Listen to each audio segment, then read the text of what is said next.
우리가 이제 마지막으로 이제 이중섭을 해야 되겠죠? 이중섭. 이 이중섭 1916년에 태어나가지고 1956년에 아주 격동기.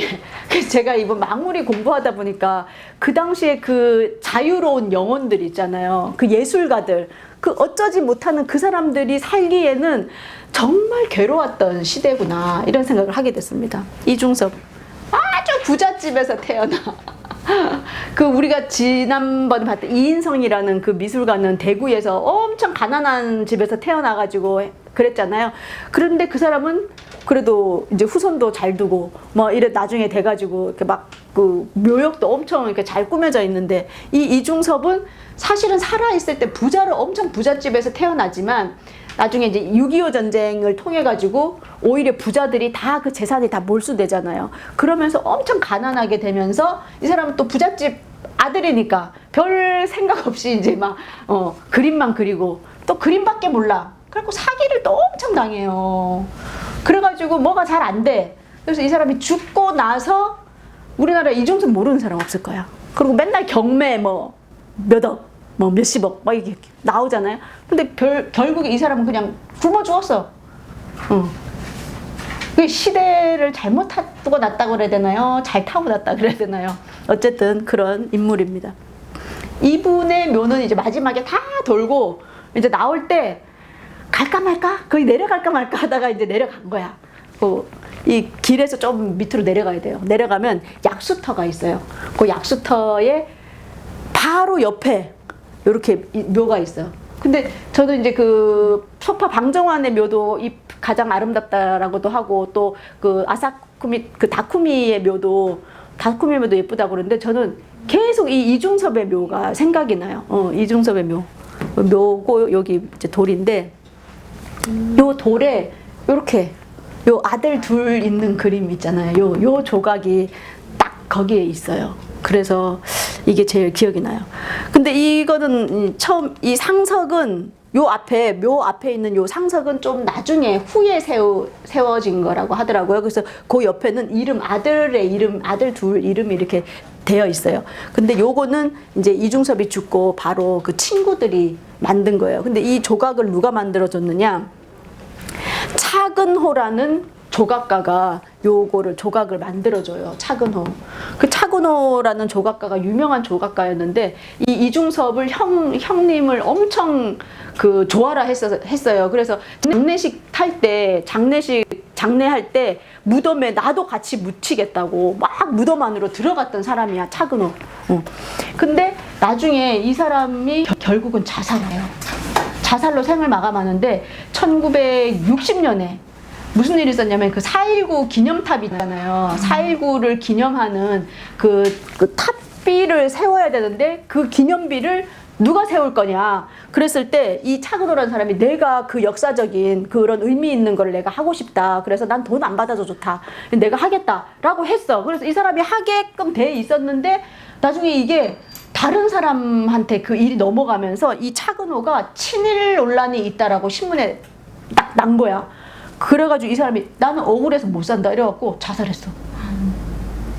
그런 아픔이 있는 사람인데, 어쨌든 이 후배가 이중섭의 그 묘 앞에 있는 이 묘비를 조각을 해줬습니다. 그래서 그냥 떡 있는데 하여튼 자꾸 저는 생각이 나는 그 묘비예요. 그래서 예술적인 그런 게 있나 보다. 그래서 여기 밑에 대향 이중섭 화백 묘비라고 이렇게 글자를 써가지고 이제 친구들이 이렇게 기억하고 있어요. 근데 이 이중섭은 오산학교 출신이에요. 오산학교. 그래서 독립운동의 그런 교육을 받은 이중섭이죠. 그래서 이중섭을 이야기할 때 항상 그 그림 끝에 중섭이라는 글씨를 이렇게 풀어서 한글로 쓰잖아요. 그리고 일본에 가서도 공부하면서 작품을 많이 하는데, 그때도 중섭이라고 한글로 쓰거든요. 분명히 그 유학을 가고 하려면 일본이 이름이 있었는데, 그 일본 이름을 쓰지 않고 항상 중섭이라는 한글 이름을 쓴 것은 이런 오산학교에서 그런 정신이 있었기 때문이다. 그리고 이중섭이 그 소재로 삼았던 것은 우리 민족을 상징할 수 있는 소, 그리고 닭, 이런 걸 많이 했잖아요. 그래서 그런 것들도 이렇게 학창시절에 그런 정신이 있었기 때문이다. 그래서 같이 공부했던 사람, 이 오선학교와 관련된 사람들은 바로 이승훈이라든지 조만식이라든지 함석헌 이런 사람들이 그때 선생님이었어. 학교에 갔는데 조만식이 날 가르쳐. 학교에 갔는데 윤리 씨가 딱 책을 펴던데 함석헌 선생님이 선생님이야. 이승훈 선생님이 선생님이 얼마나 이런 분들하고 같이 있을 때 학교를 다니셨다. 근데 이 이중섭에게 가장 영향을 미쳤던 미술 선생님은 누구였냐? 임용련, 백남순이라는 분이셨어요. 이분들은 외국에서 미국이랑 뭐 이런 유럽에서 미리 공부를 하셔가지고 미술 공부를 미리 하셨던 분들이 외국에서 선진 그런 미술 공부를 하셨던 분들한테서 배운 거예요.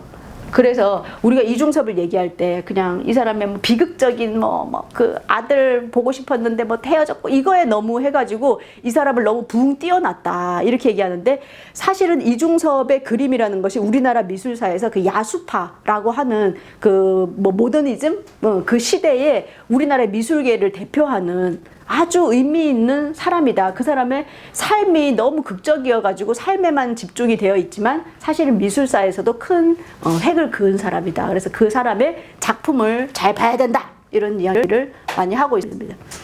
그래서 이제 이 사람은 아까도 얘기했지만 엄청 평양의 부잣집 아들로 태어나요. 그리고 돈이 되게 많았어. 그래갖고 이제 일본으로 유학을 떠나게 됩니다. 유학을 이제 가는데 학교에 갔는데 엄청 인기가 많았대요. 일단 키가 커. 일본 사람들 키 작은데 키도 크고 얼굴도 훈남이고 그 다음에 운동도 잘했대요. 그리고 노래까지 잘했대.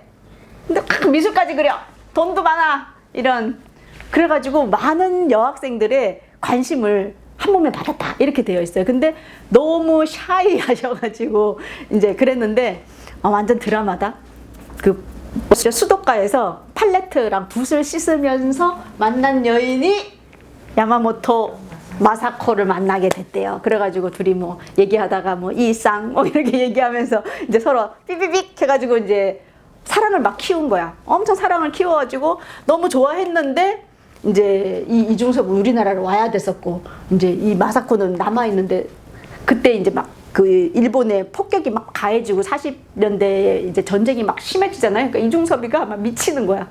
걔 다치면 어떡해 막 이래가지고 편지를 보내서 빨리 와라. 제발 결혼하자 나랑. 우리나라에서 결혼하자. 이래가지고 이 마사코가 집안에서 반대했겠죠. 당연히. 응?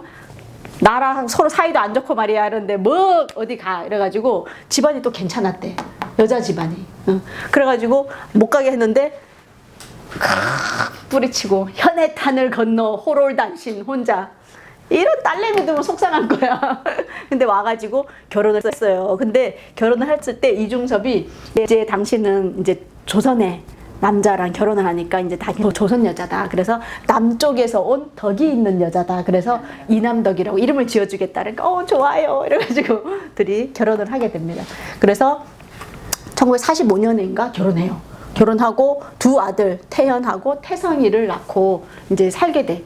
그런데 좀 있다가 이제 6.25 전쟁이 일어나게 되면서 재산 다 몰수돼가지고 없어져가지고 부산으로 왔다가 또 제주도로 가게 되죠. 그래서 제주도에서 1년을 살아.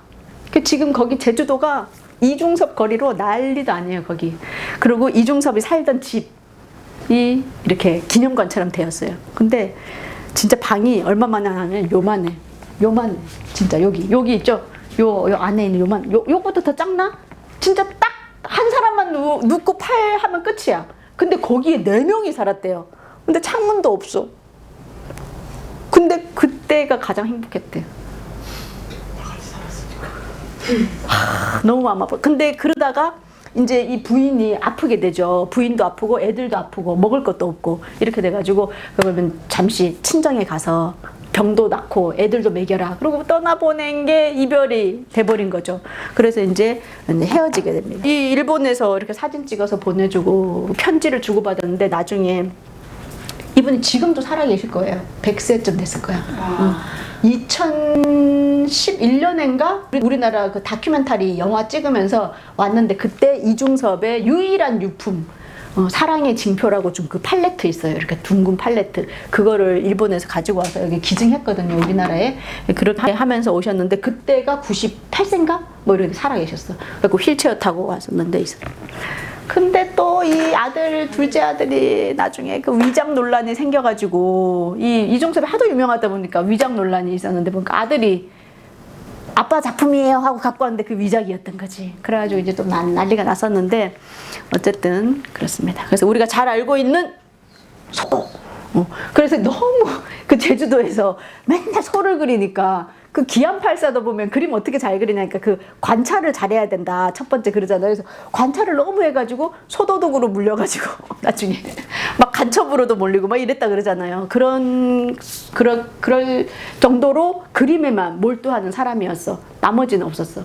그래갖고 이 사람의 그 담뱃갑에 그 은박에다가 그린 그림 있잖아요. 그 그림을 이제 미국의 그 대구, 당시에 대구에 주둔하여 있던 미국인 그 사람이 있었어. 그 주둔군이었나? 뭐 하여튼 그 관리하는 미국인이었는데 그 사람이 이 이중섭의 그림을 보고 이거는 매입할 가치가 있는 것이다 라고 해가지고 그 우리나라 최초로 미국의 그 현대미술관에 소장이 되어 있는 작품이 이 바로 이중섭의 작품이에요. 그래서 작품을 알아본 거야, 그 사람은. 그래서 서울하고 이 대구에서 작품전을 열어요. 근데 성공을 했어. 그래갖고 야 이제 드디어 내가 돈을 벌어가지고 일본으로 가서 우리 애들을 데리고 올 수 있겠다 하고 그 기대를 하고 있었어. 근데 그림을 가져가고 돈을 안 주는 거야. 그리고 대구에서 전시회 할 때는 도둑이 들어와가지고 그림을 가져가 버렸어. 그러고 그때 엄청 희망이 이제 부푸른 거예요. 그 미국 사람이 인정도 해주고, 이제 미국에서도 인정받고, 이제 서울에서도 사람들이 엄청 많이 와주고, 이래가지고 이제 뭔가 되겠다고 했는데, 이게 완전히 속아가지고 팍 꺾이면서 너무 실망을 한 거예요. 그럼 병이 이제 앓기 시작하는 거야. 그러면서 이제 정신분열증이 오고, 그 다음 거식증에 막 걸리고 이래요. 그러니까 이제 친구들이 보기가 너무 안타까워가지고, 배 싹 해가지고 일주일 동안 일본에 가라 그러잖아. 그래가지고 그때 누구죠? 박인환하고 구상이라는 시인하고 이렇게 해가지고 그 해운회사에서 해갖고 이렇게 보내잖아요. 근데 일주일 동안 그 잠깐 체류할 수 있는 그 일본에서의 체류증은 이 처가에서 만들어줘요. 처가가 좀 파워가 있었기 때문에 처가에 아는 사람한테 부탁해가지고 받게 돼. 그런데 친구들이 다 보낼 때는 어떻게 생각했냐면, 아유, 이제 일본으로 가서 거기서 이제 정착해서 살겠지. 그런데 일주일 후에 진짜 다시 나타나 이중섭이 우리나라에. 그 친구들이 야 가면 오지 말아야지 왜 오냐 막 이러니까 거기에서 그 증을 만들어준 사람한테 누가 될까봐 나중에 불법 체류자가 되면 그 사람에게 누가 될까봐 왔다. 그리고 친구들이 어휴 바보야 막 이렇게 할 정도로 너무 순진하고 이 사람이 그랬던 거죠. 그러다가 나중에 병이 앓고 나니까 친구들이 다시 돈을 모아줘요. 얘 이러다가 죽겠다 해서 보내려고 했는데 그 돈을 모아준 돈을 그 친구 시인이 야 잠깐만 빌려줘. 먹튀해버렸네. 그래갖고 완전 이중섭이 그 사람에 대한 배신 막 괴로움 막 이래가지고 그리고 또 그게 여기서 이중섭만의 고통이 아니라 또 주변에서 누가 또 막 이래가지고 야 일본에 있는 책을 우리나라에 들여와서 팔면 돈을 많이 벌 수 있을 거야. 그래서 그래? 그래갖고 네 부인한테 연락해서 책을 보내라 그래. 그래서 알았어. 그래서 부인한테 책을 이렇게 사서 보내면 하겠다 해서 부인은 또 빚을 져가지고 책을 사서 보냈네. 그게 또 사기당한 거야. 그래가지고 이중섭뿐만이 아니라 일본에 있는 그 부인까지 삭바늘로 그 오랜 세월 동안 그 빚을 갚았대요. 그러니까 이중섭이 막 여기도 미안하고 저기도 미안하고 자기는 괴롭고 이렇게 되면서 거식증 걸리고 그 다음에 나중에는 부인한테 오는 편지를 뜯어보지도 않았어요. 그래서 죽고 나서 그 봉해져 있는 편지들이 발견이 막 되고 그러거든요. 그래서 병원에서 죽고